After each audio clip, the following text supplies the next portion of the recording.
Hello, Melissa, and welcome to Talking to the Pros. I'm so excited to have you here today. Thank you, Kate. I'm excited to be here.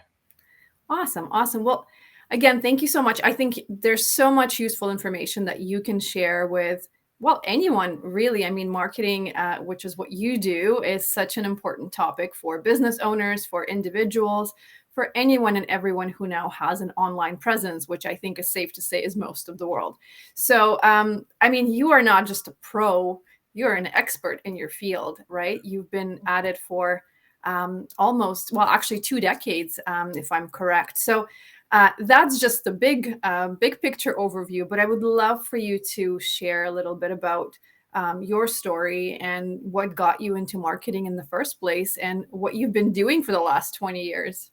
For sure. Well, it's interesting. When I started my career, I was not looking to go into real estate or into marketing. My background was actually counseling, psychology, English. I'm trained classically in writing, and that was where my head was at. I wanted to be a professor or a lawyer. Those are my two choices, Okay. and I clearly veered away from that. I'm going to take it back a little bit further. My mother was a realtor years and years ago, short-lived career, but she had started her career in real estate, and I used to accompany her. And I have some of my fondest memories of my mom, brokering deals. And, I was the kid, and this really dating me, going through the MLS listings that used to be a stack of paper, Kate. Not on this magical internet that we currently have. It was a stack of paper. And, as time progressed, I graduated from school, and I changed my mind. And that does happen, and fell into a career in marketing. I fell in love with real estate, particularly as a niche. I started with the Ontario Real Estate Association. Again, dating myself a little bit, but I'm one of the two founding inaugural marketers for the association. We started that department together. And I was there for about 9 years, helped bring them more digitally inclined. We used to do print newsletters. We had CD-ROMs. You know, you giggle, but we did. And, I moved away from organized real estate, and I moved into a brand. I was headhunted, and I ended up over at Royal LePage Canada, where I led their marketing team for just under 7 years. Did some amazing things. We worked on some great campaigns, from Canada's real estate company to the 100th year anniversary. We That's rebranded Johnson exciting. and Daniel. It's one of my favorite projects of all time. Was that we wrote a book. It was amazing. And then I ended up at Cole Banker Canada. It was a global company.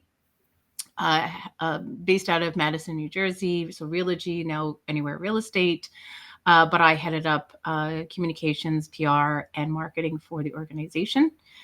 Very interesting role. Learned so much, in terms of margins, in terms of how brokerages work, how to support them.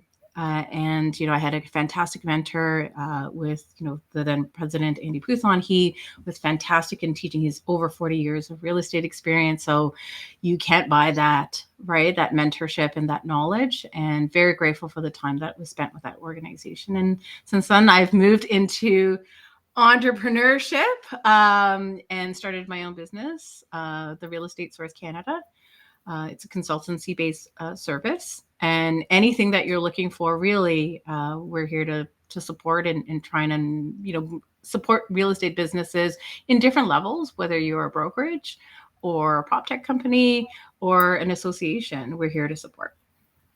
Fantastic. Well, it sounds extremely exciting, and it sounds like you've had such a lively career in real estate marketing specifically.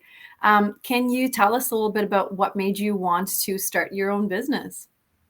I think when you work for a corporation, so I've been in corporate roles for the entire 20 years that I've been in this industry, and it's great, and you can do a lot. But I think the flexibility of wanting to go where my passion is, but it wasn't always the case. Sometimes you had to do, and that's just life. That's a part of corporate structure, and it makes sense. And again, I'm very grateful for learning that structure. But my passions were starting to fall outside of my typical role.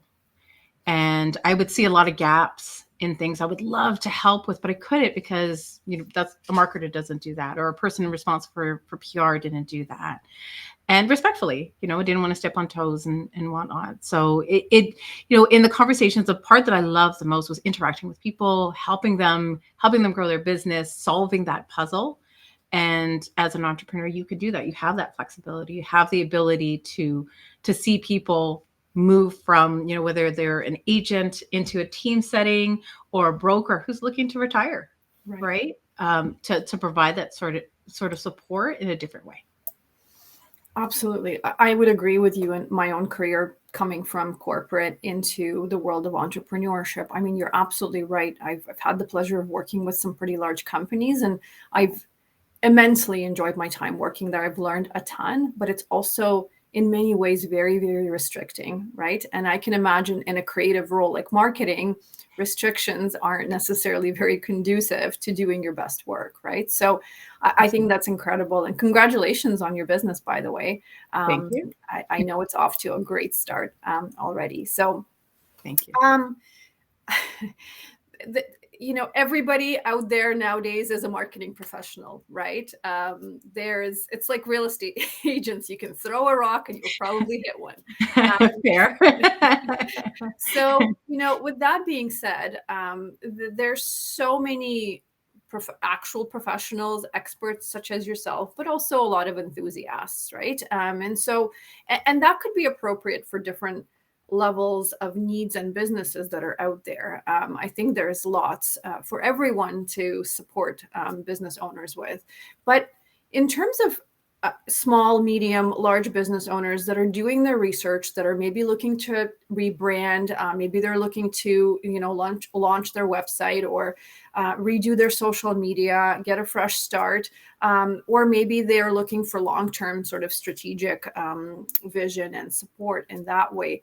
How do they know what level of a professional they should be looking for? What's the appropriate sort of schematic for figuring out what we're actually needing and how much we should spend on that? That, you know what, I think that it's all encompassing. My first gut response to that is you're looking for the right fit.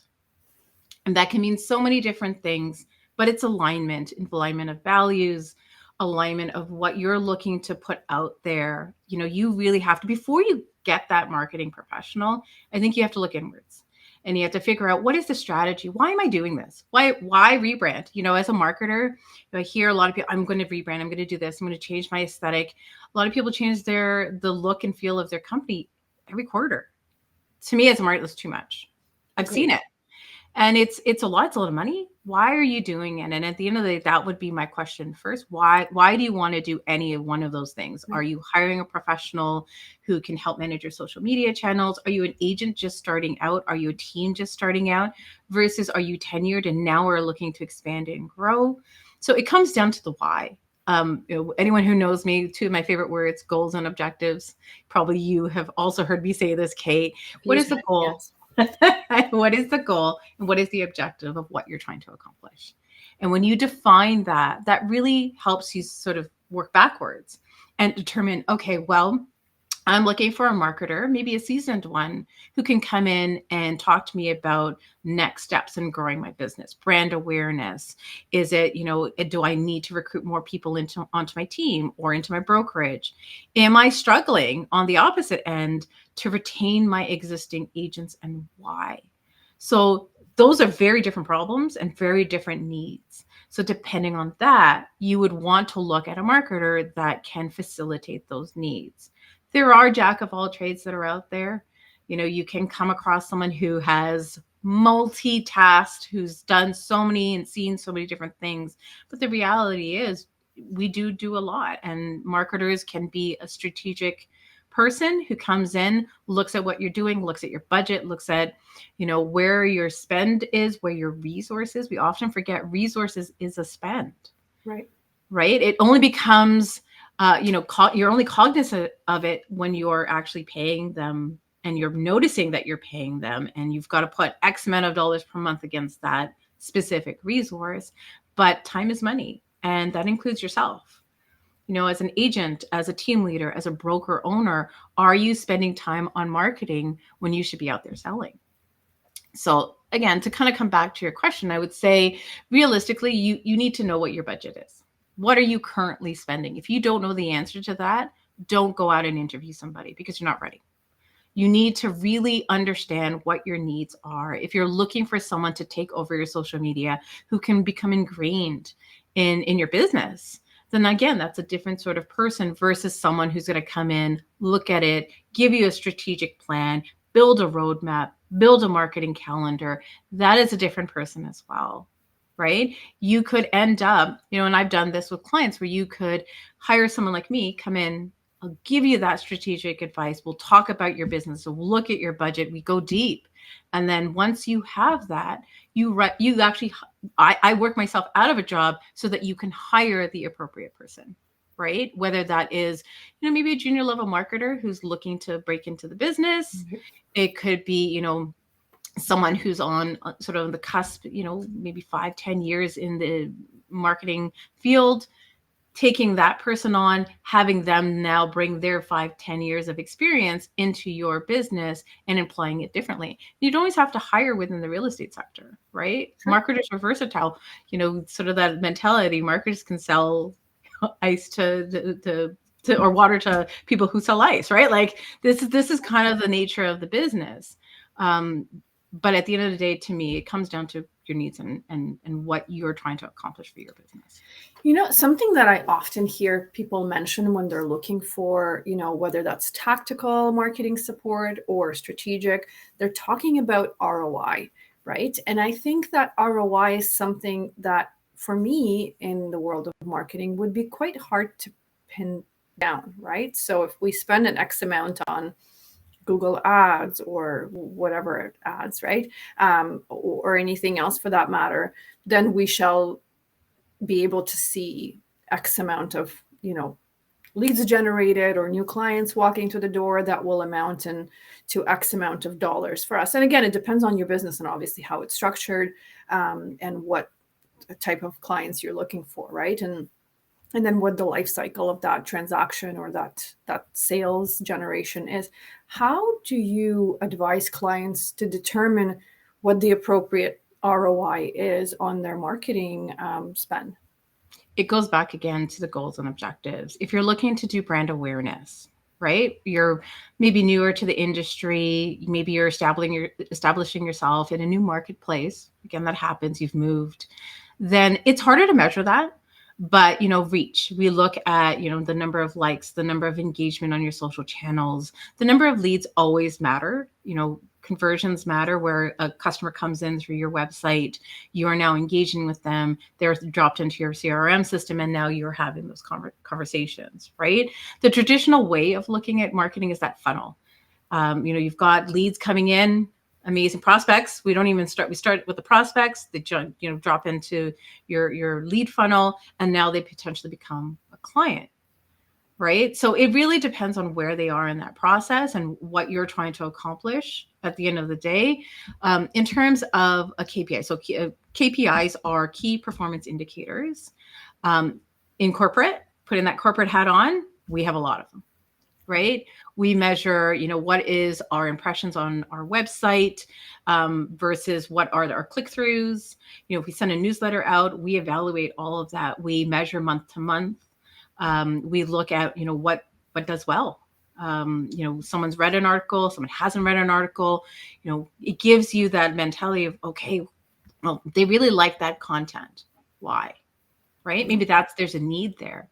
So then we will take that information, and when we're doing our strategic planning, we'll apply that for later and say, hey, maybe next month we're going to continue in that same vein because that hit a huge audience. And then sometimes you see a decline, right?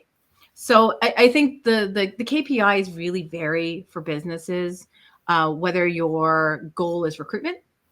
You want more people into your business? Are you having the coffee dates? Are you getting people to come in and have those conversations with you? Are you finding the right people? Right? Because you can have 25 fantastic conversations.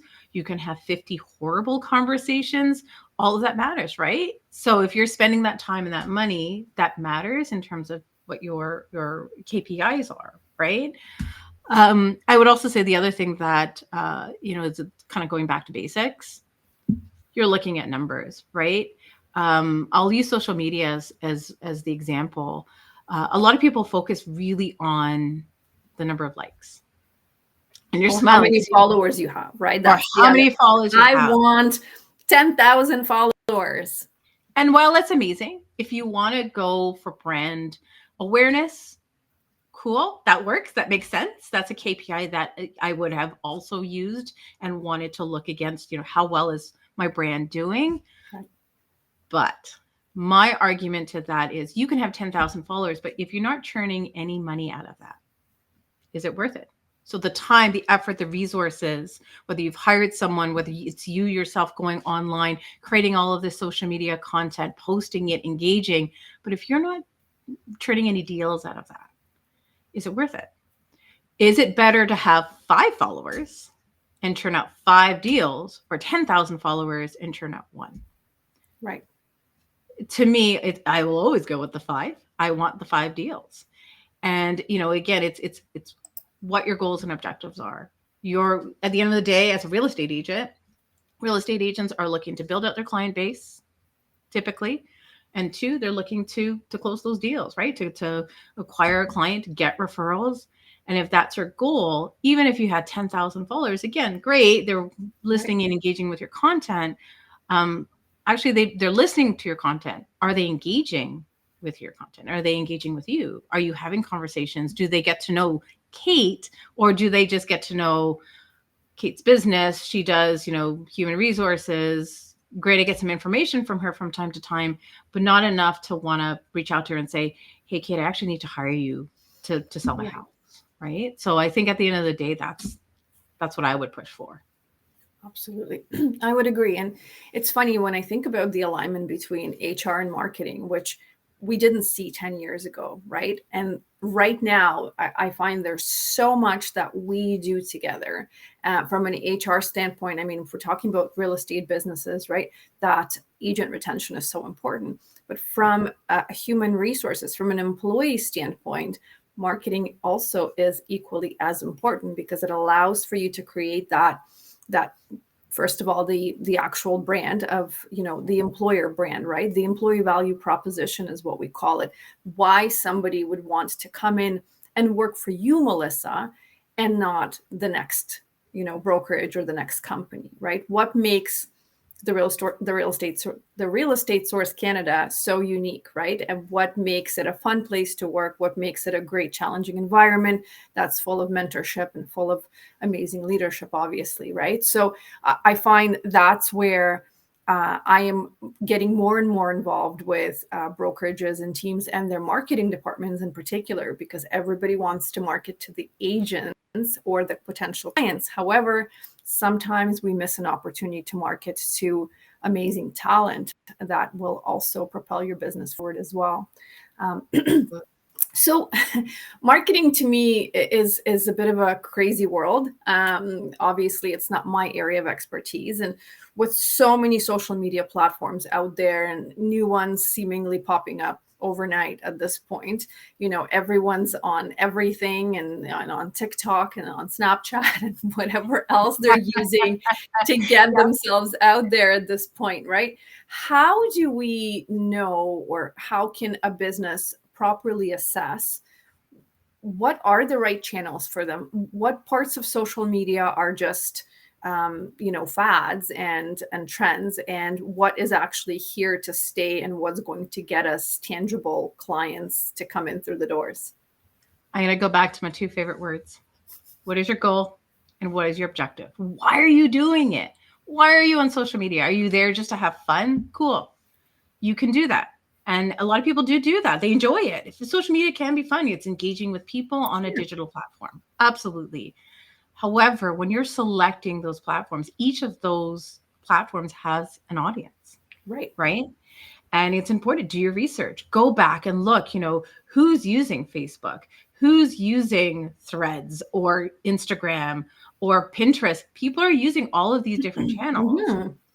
You have, as especially as a real estate professional, whether you're, again, a broker owner, you're a team leader, Why are you using that channel? Are you looking to recruit? If you are, then your choice of channels would be different. I would say LinkedIn, right? That's a referral network. You're building out, getting to know a person. You want to know, okay, Kate's been in the industry for X amount of years. She's posting some really great content around, condos. I'm looking for a condo specialist. Hey, maybe I reach out to Kate. Mm-hmm. Versus, yes, you could engage with Kate on Instagram, but it's a harder message to push out there because that's not a professional channel. Right. So I think also as a real estate agent, so I'll switch it a little bit. As a real estate agent, you're looking at your market. So a market I've had the luxury of working at a national level and seeing the different markets. They are so different, Kate. Whether you're in Prince Edward Island, which is a small province, I've been there many, many times. You can drive it tip to tip in about 3.5 hours. It's a different market. And how they're trying to sell and where people are engaging is different versus downtown Toronto or a major city. That's something you need to take into consideration. I live in Burlington and I'm originally from Toronto. What I would use to engage with the local audience here as an agent would be very different than what I would do in downtown Toronto. Again, knowing your market, if you're skewing towards a younger market, maybe that, you've got young professionals looking for their pie in the sky. They're probably on TikTok and they're enjoying your fun, engaging, what do you do to save up, as a first-time home buyer? They want to know that information. But if you're living maybe in South Burlington, right? Not even where I'm living, I would say in South Burlington, the population tends to skew older. Right. They're probably on Facebook, right? So it's knowing the channels, but also knowing what audience you're trying to engage with is the best way to go. Fads will come and go. Who would have thought Twitter? As a marketer, I would not have been thinking, oh, Twitter is going to be potentially going away soon. Might be. You just never know, right? And I think at the end of the day, you have to look at your ROI.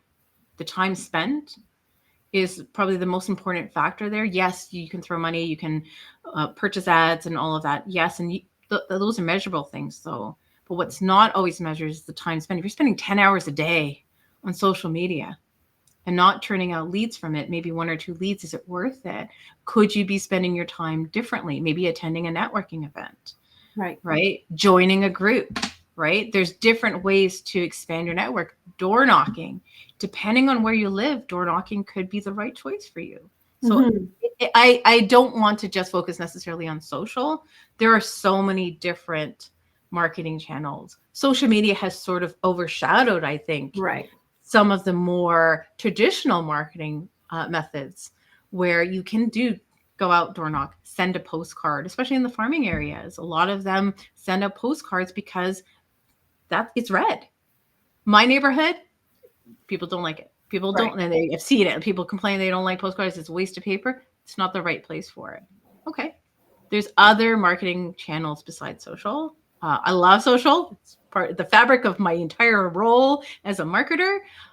But is it the only option? No. I think there's other options out there. I would agree with you. I think knowing your audience is extremely important, and picking out the channels that they prefer to be communicated on is extremely important. How do we, as business owners, well, particularly let's say in real estate, how do we not niche ourselves out of a multitude of audiences so that we aren't, and is that a good idea? Maybe sticking to a particular core demographic of, I don't know, the joke out there is, let's say people that are going through a divorce, right? Or people that are downsizing or upsizing or whatever the case may be. They focus on that particular category and they do quite well with that. That's not to say that they turn down other business, most likely. I would assume not, but they market to a very, very specific audience. Do you think that's a good marketing strategy? It can be, that's a really difficult question to answer, because at the end of the day, again, it comes back to the audience. And if there's a shift in your market, you have to adjust, you have to pivot. And that's not just in real estate, that is in every field out there. If the population is aging, then you're aging with it. right? And you're going to where your customers are. At the end of the day, it's hard to not think that it's not about us. It's about the client. Where is your client's eyeballs? Are they on, social media? Are they going to events? In my neighborhood, we've got a lot of community events that are hosted by real estate agents. Right. And Same here. Yep. it makes so much sense because, especially in the areas in which I live, there is a very young population, a lot of young kids. I've got 2 young kids myself. I've got a 3-year-old and an 8-year-old, and we're constantly looking for stuff to do to keep them busy, right? So as they age, the marketing will skew towards, okay, well, maybe it's not events like that anymore. It could be other things that is drawing people in. Maybe it's a paint night for, women or men or whatever. You know what I mean? Like you've got to choose and understand what your demographic is. And it will always come back to my 2 favorite words of goals and objectives. What are you trying to do? You're trying to get more clients? Well, how you can get more clients is X. Maybe it's just building out or continuing to build a relationship with existing clients, right? From a referral standpoint. Mm-hmm. Then again, that will change the way that you market to them. I would be more inclined to use my email, CRM and my email base to build those relationships, send them information. Again, it depends on who it is. Sending out a calendar. Right. Some people like that tangible, right? But some people don't. So you have to figure out sort of where and what they're looking for and then make that decision based on that, right? Because the audience really does define the marketing activity. Putting something on social media for someone who doesn't use social media, not going to get very far, right? Yes. So absolutely. The other way I would also look at it, especially in the real estate sector, people talk a lot about niches. Wasn't commercial, or do you niche into luxury? That is a very market specific question. I think it's also a personal question. Right. Do I want to jump into specifically just luxury real estate? Maybe, if there is a wide enough reach for it.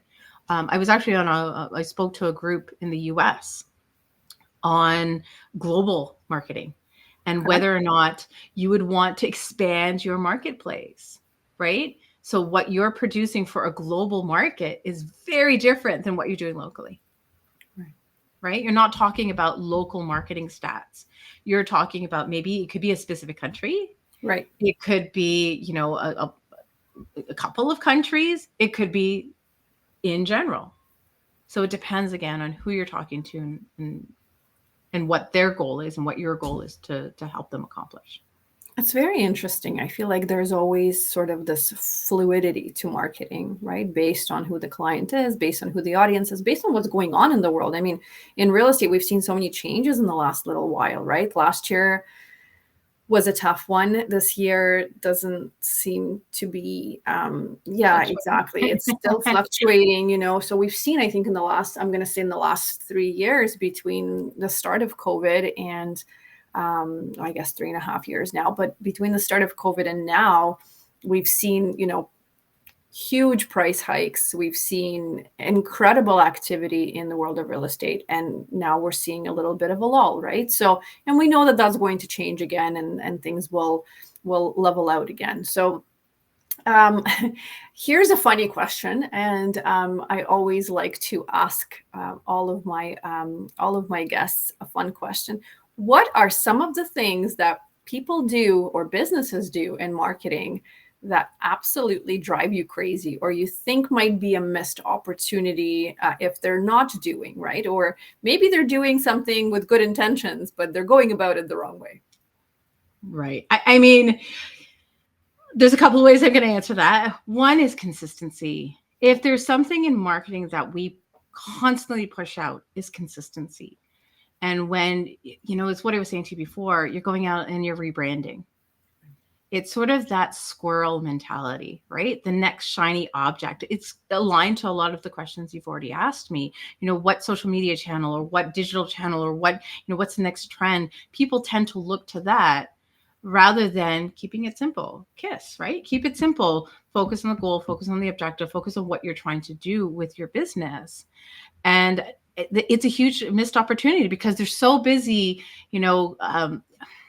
so I'll use a very specific example. So without revealing numbers, agents who would create their own marketing materials versus a lot of the ones that was provided through some of the brands I worked for, they were either on par or below the agents that were using brand products. Okay. And because we would see the GCI and understand sort of their productivity. And the rationale we always use, and I, especially as a marketer, and I was also on the operations side of things, would be Kate is an agent, I'm an agent. You're out there pounding the pavement, trying to close the deals, you focus on real estate, you're using whatever tools you have. Meanwhile, Melissa's going out there trying to create all these cool digital marketing pieces.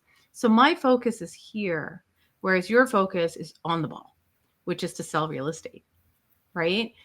Leave that market. Yes, marketing is important. Yes, I think you need to be a little bit of a marketer as a real estate agent, as a broker, as a team. Everybody has to have a little bit. As a business owner, yes, for sure. Absolutely. Right? You, me, everybody has to have that. But there comes a point to which you have to recognize delegation and allowing other people to take over that role. If you are focusing real estate, focus on selling. Focus on helping, your clients buy, not on that marketing piece. So that's one element. The other would be, again, consistency, rebranding every 2 seconds or, squirrel, right? Like you're looking at the sexy new tool that's coming out here rather than focusing on the core business. Right. I think at the end of the day, you have to understand the why. Why am I doing this? I'm rebranding because maybe my brand, I've been in the industry for 15 years. I've had the same aesthetic and look, and I want something fresh. Okay. Might be the right choice. It might be the wrong choice because you've also built that loyalty in that area, right? I will tell you, one of the national brands I was with, I've been in 2 national brands, one of which decided to rebrand and one decided not to. Both of them made the right decision. We did the research. We understood the why. And one of them opted not to rebrand because the cachet was there, right? Is it the logo that defines us or the actual mission, vision, who we are as a brand? And, right. That's where we focused on a campaign about, Canada's real estate company. That's where that came from, right? So rather than rebranding Real Page, we built a campaign that aligned to the values of the organization and what we felt agents could associate with. A lot of people they're proud to be Canadian.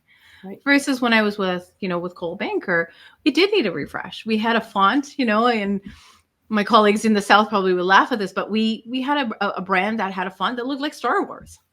Right? That was built in the 1980s. And I'm a big Star Wars fan. My house has got a lot of paraphernalia about it. Don't judge me. But it was it the right aesthetic for the brand? No, I think the opportunity to have that refresh, and really it wasn't a refresh, it was a full rebrand across all of the channels, commercial, luxury, and of course residential. I do think it was the right choice for them because at the end of the day, it was looking very dated, and there's only so much you can do with that aesthetic. But it wasn't just that we looked at. Brand is so much more than just your visual.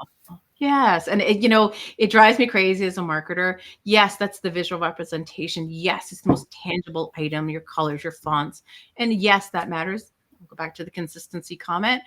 But it also comes down to your tone of voice.